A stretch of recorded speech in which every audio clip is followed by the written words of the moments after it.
우리가 2024년도를 들어오면서 하나님의 약속에 대한 말씀을 계속 나누고 있습니다. 지난주, 지지난주 하나님의 약속에 대해서 계속 말씀 나누고 있습니다.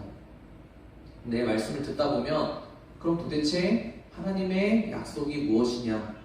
도대체 하나님의 약속이 무엇이길래 자꾸 하나님의 약속을 믿어야 된다, 하나님의 약속을 따라서 살아가야 된다 라고 말하는 것이냐라는 의문이 생길 것 같습니다. 그래서 오늘은 하나님의 약속이 무엇인지, 우리가 왜 하나님의 약속을 정확하게 알고 따라가야 되는지에 대해서 말씀을 같이 나누었으면 좋겠습니다.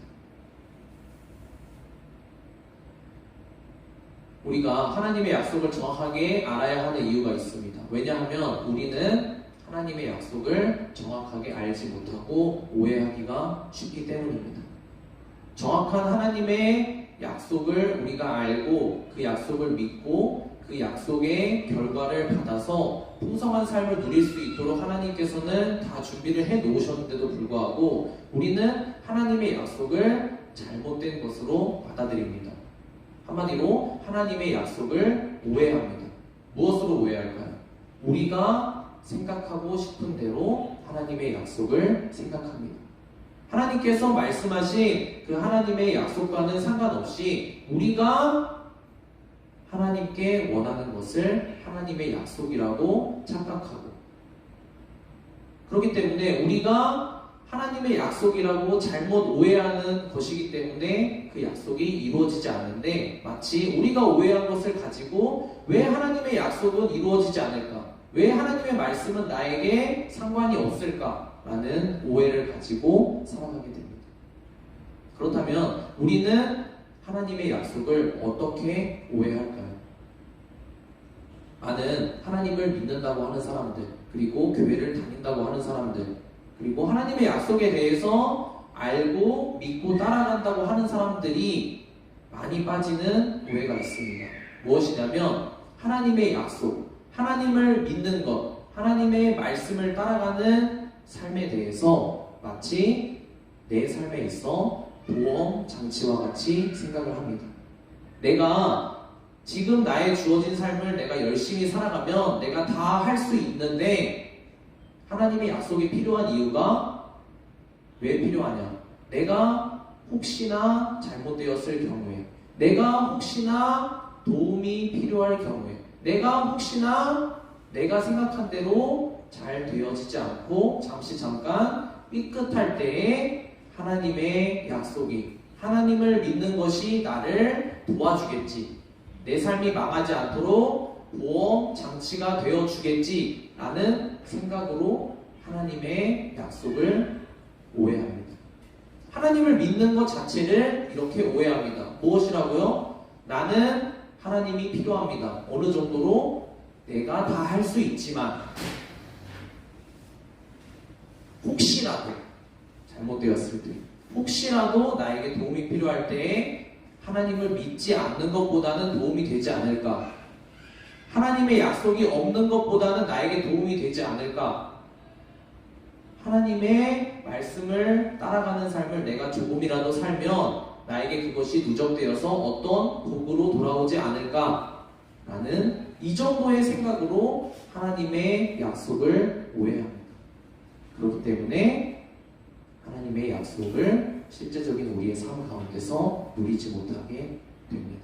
오늘 말씀을 통해서는 하나님께서 하나님의 약속이 무엇인지, 그리고 하나님의 약속을 오해할 때에 우리가 어떤 어려움을 당하게 되는지, 그리고 이 오해가 풀렸을 때에 하나님께서 우리에게 약속해 놓으신 그 풍성한 것이 무엇인지에 대해서 성경 말씀을 통해서 같이 한번 살펴보았으면 좋겠습니다. 같이 첫 번째 말씀 한 목소리로 읽어보도록 하겠습니다. 시작. 온 회중이 소리 높여 아우성쳤다. 백성이 밤새도록 통곡하였다. 온 이스라엘 자손이 모세와 아론을 원망하였다. 온 회중이 그들에게 말하였다. 차라리 우리가 이집트 땅에서 죽었더라면 더 좋았을 것이다. 아니면 차라리 우리가 이 광야에서라도 죽었더라면 더 좋았을 것이다. 라고 말씀하고 계십니다. 이 말씀은 하나님께서 이스라엘 백성들을 이집트에서 애굽 땅에서 구출해 내셔서 그들이 포로된 생활을 하던 그곳에서 구출해 내셔서 홍해를 건너고 이제 광야를 지나서 이제는 하나님이 약속하신 그들에게 그들을 구출해 내실 그때에 약속하신 하나님께서 홍해를 건너고 광야에서 너희에게 약속한 땅을 주겠다라고 약속하신 그 가나안 땅을 목전에 두고 있는 그 순간입니다. 이스라엘 백성들은 근데 왜 원망하고 있을까요? 왜 불평하고 있을까요? 왜 죽겠다고 하고 있을까요? 하나님의 약속을 오해하고 있기 때문입니다. 이스라엘 백성들이 지금 어떤 상황에 처해 있냐면 가나안 땅을 자신들이 약속받아서 힘든 광야길을 거쳐서 가나안 땅 앞에 왔습니다. 그래서 그 가나안 땅에 누가 살고 있는지 정찰꾼을 보냈습니다. 근데 그 정찰꾼들의 이야기를 들어보니까 그 땅에는 이미 주인이 있습니다. 내가 약속받아서 내가 저 땅에 들어가서 좋은 삶, 풍성한 삶을 살 수 있을 것이라고 그 약속만을 믿고 내가 하나님을 따라서 이 힘든 길을 다 지나왔는데 약속의 땅 눈앞에 다가가 보니까 이미 그곳에는 자리 잡고 살아있는 주인들이 있는 거예요. 내가 그들과 싸워서 그들의 땅을 차지해야 된다고 생각을 하니까 이 사람들이 어떤 생각이 들었냐면 저 사람들은 거인이고 용사들이고 우리들은 힘든 길을 따라서 온 이전에 포로였던 아무 힘 없는 존재들인데 우리들이 저들 앞에서 저들의 힘 앞에서 저들의 강력한 성과 무기들 앞에서 무엇을 할 수 있겠냐? 우리들은 이제 다 죽었다 라는 이 생각 때문에 이스라엘 백성들은 지금 하나님을 향해서 그리고 하나님의 말씀에 따라 그들을 인도하여서 여기까지 온 모세와 아론을 향해서 원망을 하고 있는 것입니다. 왜 원망을 할까요? 분명히 약속을 해주셨다고 나는 들었는데 하나님의 약속과는 달리 지금 내가 죽게 되었다는 겁니다. 지금 내 눈앞에 문제가 발생했다는 겁니다. 내가 지금 내 삶이 벽에 부딪혔다는 겁니다. 하나님이 약속해 주셨는데 왜 약속의 내용과 내 삶의 실제적인 상황이 다릅니까? 라고 원망을 하고 있는 것입니다. 근데 이 원망과 이 오해가 어떤 생각에서 시작된 것일까요? 다른 것이 아니라 이스라엘 백성들은 자기 힘으로 다 할 수 있다라고 지금까지도 생각하고 있었기 때문에 그들이 마음에 두려운 마음이 찾아온 것입니다. 왜냐하면 우리가 우리 힘으로 가서 저 사람들과 싸워서 내가 저 땅을 차지하고 내 것으로 삼아야 된다라는 생각을 가지고 있기 때문에 하나님의 약속은 그냥 내가 받아놓은 어떤 보증수표와 같은 것이지 실제로는 내가 움직이고 내 힘으로 저것을 다 얻어내야 된다라는 생각을 가지고 있기 때문에 실제로 나는 그렇게 할 수가 없잖아요. 나는 할 수 없고 내가 해야 된다는 건 아는데 나는 할 수 없는 그 순간에 부딪혔을 때 우리들은 하나님에 대해서 오해하게 됩니다. 원망하게 됩니다. 하나님 이게 도대체 뭡니까? 하나님의 약속과 전혀 다르지 않습니까? 저는 할 수 없는데 왜 주겠다고 하셨습니까? 이런 상황에 처하게 된다는 거죠. 그렇다면 왜 하나님의 약속을 오해하는 것, 왜 하나님의 약속에 대해서 원망하는 것이 무서울까요? 왜 그러한 삶이 우리 삶에 일어나서는 안 될까요? 이스라엘 백성들의 다음 모습이 그 모습을 보여주고 있습니다. 이 원망하고 있는 하나님의 약속에 대해서 오해해서 잘못 받아들여서 원망, 불평 가운데 있는 이스라엘 백성들이 다음과 같은 선택을 하려고 하기 때문입니다. 우리 다음 말씀 같이 한번 읽어보도록 하겠습니다. 한 목소리 읽어보겠습니다. 시작. 그런데 주님은 우리를 이 땅으로 와서 칼에 맞아 죽게 한다. 왜 우리의 아내들과 자식들을 사로잡히게 하는가? 차라리 이집트로 돌아가는 것이 좋겠다. 그들은 서로 말하였다. 우두머리를 세우자. 그리고 이집트로 돌아가자. 하나님의 약속에 대해서 오해하는 것, 그 오해로 말미암아서 하나님을 원망하게 되는 것, 이것이 우리 삶에 얼마나 독소처럼 작용하는지를 이스라엘 백성들이 보여주고 있습니다. 머리가 이상하게 됩니다. 우리의 생각이 이상하게 됩니다. 그래서 말도 안 되는 선택이 좋은 것으로 받아들여서 그것을 선택하려고 합니다. 이스라엘 백성들이 지금 그것이 더 좋겠다. 지금 여기서 죽는 것보다 내가 아무것도 하지 못해서 저 약속의 땅을 받지 못하고 약속된 것을 얻지 못한다면 차라리 이집트로 돌아가면 그것이 더 좋겠다. 그것이 내 살 길이다 라고 말하는 그곳이 어디입니까? 이스라엘 백성들이 오랜 기간 동안 포로 생활을 하면서 죽을 고생을 하던 그곳입니다. 이스라엘 백성들은 지금 자기 입으로 무엇을 말하고 있습니까? 내가 포로 생활을 하던 그곳으로 돌아가는 내 삶이 더 좋다 라고 이야기를 하고 있습니다. 퇴보를 하고 있는 것이죠. 후퇴를 하고 있는 것이죠. 도망치고 있는 것입니다. 어디 앞에서요? 우리 삶에 막힌 그 벽 앞에서, 우리 삶에 막힌 그 장애물 앞에서, 내가 해결할 수 없는데 해결해야만 하는 그 막힌 담 앞에서 우리는 두려워하게 됩니다. 우리는 우리의 삶이 쫄게 됩니다. 움츠러들게 됩니다. 도망치고 싶어지게 됩니다. 이스라엘 백성들이 이상한 사람들이라서 그런 것이 아닙니다. 하나님을 경험했고 하나님의 말씀을 따라서 광야를 다 지나온 사람들입니다.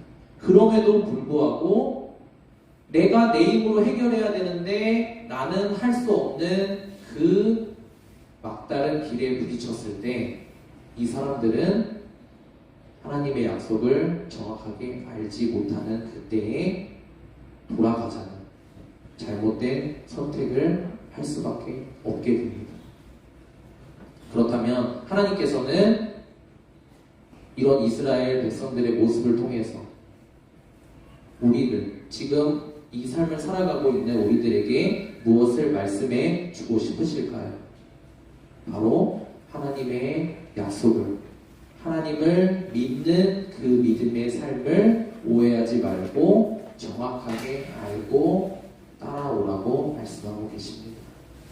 우리 마지막 말씀 같이 한번 읽으면서 오늘 말씀을 처음부터 한번 정리해 보도록 하겠습니다. 말씀 같이 한번 읽어보겠습니다. 한 목소리로 읽어보겠습니다. 시작. 다만 여호와를 거역하지는 말라. 또 그 땅 백성을 두려워하지 말라. 그들은 우리의 먹이라. 그들의 보호자는 그들에게서 떠났고 여호와는 우리와 함께 하시느니라. 그들을 두려워하지 말라 하나. 라고 모세가 하나님의 말씀을 이스라엘 백성들, 지금 두려움 가운데, 원망 가운데, 불평 가운데 내가 원래 살던 삶으로 돌아가자. 하나님 따라가는 삶은 내 인생 결국 아무것도 해줄 수 없다라는 이러한 잘못된 생각에 사로잡혀 있는 이 사람들에게 하나님은 말씀하고 계십니다. 뭐라고 말씀하고 계시냐면 두려워하지 말라. 내가 너희와 함께 하겠다. 이것이 나의 약속이다 라고 말씀하고 계십니다. 우리가 3주에 걸쳐서 하나님의 약속, 그리고 앞으로도 올 한 해 가운데 하나님의 약속에 대해서 계속 이야기할 것입니다. 왜 하나님의 약속을 이야기할까요? 다른 것이 아니라 하나님을 믿는 것이 바로 하나님의 약속을 믿는 것이기 때문입니다. 그리고 하나님 믿습니다.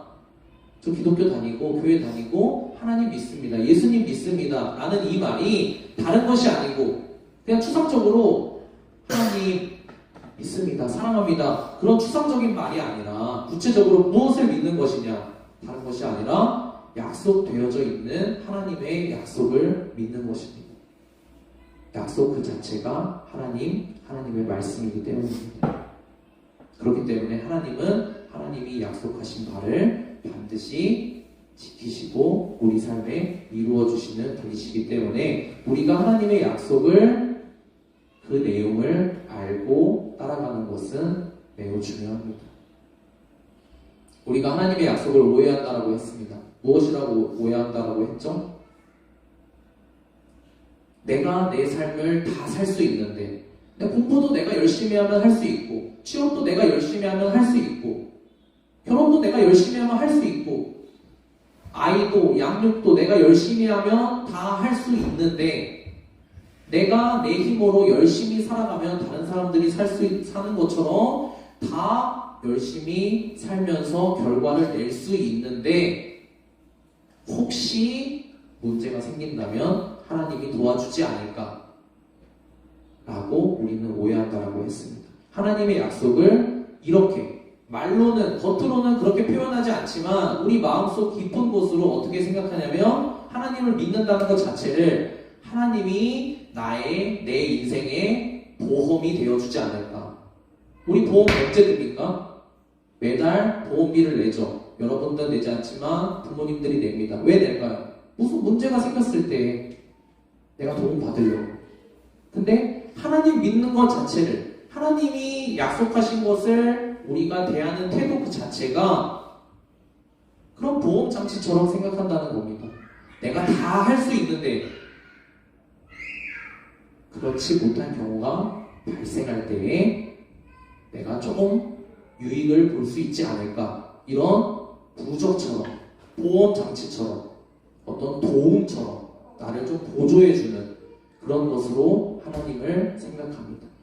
여기서부터 우리의 삶의 오해가 시작된다라고 이야기하고 있습니다. 그렇다면 하나님은 오늘 이 마지막 말씀, 같이 읽은 이 말씀에서 하나님의 약속에 대해서 무엇이라고 말씀하실까요? 하나님이 우리와 함께 하시는 것을 약속이라고 말씀하십니다. 하나님은 우리가 다 할 수 있는 것을 조금 보조해서 우리 삶을 잘 사는 삶으로 이끌어 주시는 분이 아닙니다. 그것을 약속하신 분이 아닙니다. 하나님은 무엇을 약속하신 분이냐면 우리가 할 수 없는 그것을 할 수 있도록 만들어 주시는 분이 하나님이시라고 말씀하고 계십니다. 우리가 할 수 없는 것이 무엇입니까? 우리의 생명의 문제, 우리가 죄 짓고 죄의 문제를 해결받는 문제 우리가 스스로 해결할 수 있나요? 해결할 수 없습니다. 그래서 그것을 해결해 주시겠다고 약속하시고 약속을 이루신 분이 하나님이십니다. 우리 할 수 없는 것 그것을 약속하시고 함께 하시면서 찾아오셔서 해결해 주시는 분 그리고 우리를 끌고 가시는 분 그분이 바로 하나님이시고 하나님의 약속입니다. 그럼 우리의 죄의 문제, 생명의 문제만 그럴까요? 그렇지 않습니다. 그 이후의 문제, 지금 우리가 매 순간을 살아가고 있는 이 문제도 마찬가지입니다. 지금 이스라엘 백성들이 약속의 땅 앞에서 처한 그 문제처럼 우리가 매일매일을 살아갈 때 이스라엘 백성들이 처한 그 벽과 같이 보이는 내 힘으로는 해결할 수 없는 그 문제들이 우리 앞에 매 순간 놓이게 됩니다. 우리 학생들은 어떤 벽에 처해 있습니까? 1차적으로는 중학교, 고등학교를 거치면서 수능이라는 벽에 거쳐져 있습니다. 내가 하루에 5시간, 6시간, 10시간씩 수학 공부를 해도 내 수학 점수 그대로입니다. 내가 해야 되는데 내 힘으로는 아무것도 할 수 없습니다. 대학도 마찬가지입니다. 내가 1년, 2년, 4년, 5년, 6년 중학교, 고등학교 내내 공부를 해도 마치 벽처럼 움직이지 않는 것이 나에게 처한 대학 문제일 수 있습니다. 취업도 마찬가지입니다. 가족 간의 관계의 문제도 마찬가지입니다. 내 사랑하는 사람과의 관계의 문제도 마찬가지입니다. 내 자녀와의 문제도 마찬가지입니다. 내 힘으로 할 수 있는 것이 있습니까? 없습니다.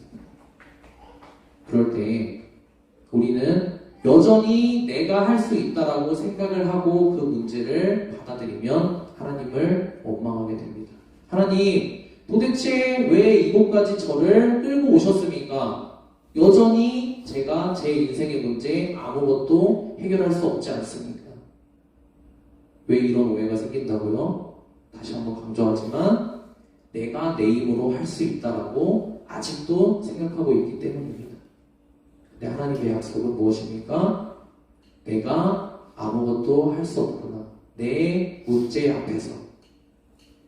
다른 사람들이 볼 때는 저런 걸 가지고 저렇게 질질 짜면서 힘들어하냐 라고 생각할 수 있지만 내 앞에서는 그 문제는 해결할 수 없는 정말 큰 문제입니다. 그런 문제 앞에서 우리와 함께 하시면서 말씀하시면서 약속하시면서 우리를 이끌고 가시는 분이 바로 하나님이십니다. 그렇다면 하나님께서는 왜 약속으로 하실까요? 왜 그냥 처음부터 다 해결해 주실 수 있는 분임에도 불구하고 왜 처음부터 문제를 그냥 다 없애지 않으시고 왜 약속을 하시고 우리와 함께 하시면서 그 약속을 경험해 나가도록 굳이 번거롭게 그렇게 하실까요? 왜냐하면 우리는 어떤 생각을 가지고 있다고요? 내가 다 할 수 있다고 생각하기 때문입니다. 하나님이 조금 도와주셔서 내가 했다. 내가 원래 할 수 있는 거였는데 잠깐 못한 거다. 이렇게 생각하기 때문입니다. 그래서 하나님은 언제까지 기다리시냐? 하나님의 약속은 언제까지 기다리고 있냐? 내가 하나님의 도움 없이는, 하나님의 전적인 은혜 없이는 내 인생의 문제가 해결될 수 없습니다. 라고 하나님의 도움을 붙잡고 나아오는 그 순간까지 하나님은 기다리십니다. 우리 같이 선생님 반주해 주시고 기도하면서 우리 말씀을 같이 정리해 봤으면 좋겠습니다.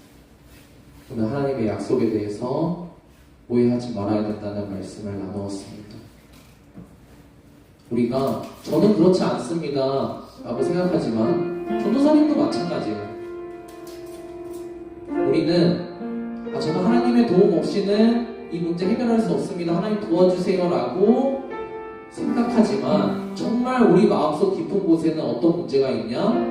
하나님이 조금만 도와주면 내 힘으로 할 수 있다. 내가 조금만 더 열심히 살면, 내가 지금 안 해서 그렇지 내가 조금만 더 열심히 하면 다 해결할 수 있다 라고 생각합니다. 하지만 저도 부모가 되보니까 이제 조금 알겠어요. 무엇을 알겠냐? 그 아이가 내가 할 수 없다라고 완전히 깨닫기 전까지, 그 전에 도와주면 어떻게 생각하냐? 내가 했다라고 생각해요. 근데 내가 할 수 없다라는 것을 완전히 알고 해주세요 라는 그 순간에는 도와줄 수가 있어요. 그 순간에는 약속을 이루어 줄 수가 있어요. 하나님은 그것을 기다리고 계십니다. 여러분의 무엇을요? 하나님, 저는 하나님의 도움이 아니라 하나님의 은혜와 사랑이 필요한 존재입니다 라는 그 고백을 기다리고 계십니다. 이 시간 같이 기도하겠습니다. 하나님, 제가 눈 감았다 뜨니까 벌써 1월이 다 지났습니다. 하나님, 제 인생 저도 모르겠습니다. 하지만 하나님, 저는 하나님의 조그만 도움을 받기보다 저는 아무것도 할 수 없는 존재임을 알고 하나님의 전적인 은혜와 사랑을 경험하기 원합니다. 이 시간 우리의 삶을 위해서 한 주간 지금도 고민하고 있는 우리 이번 주의 삶이 있을 거예요. 그 삶을 놓고 하나님, 저는 하나님의 조그만한 도움 받지 않겠습니다. 하나님이 완전히 도와주시는 그 은혜와 사랑을 기다리겠습니다. 같이 잠깐 5분 정도 기도하고 말씀 마치도록 하겠습니다. 같이 기도하겠습니다.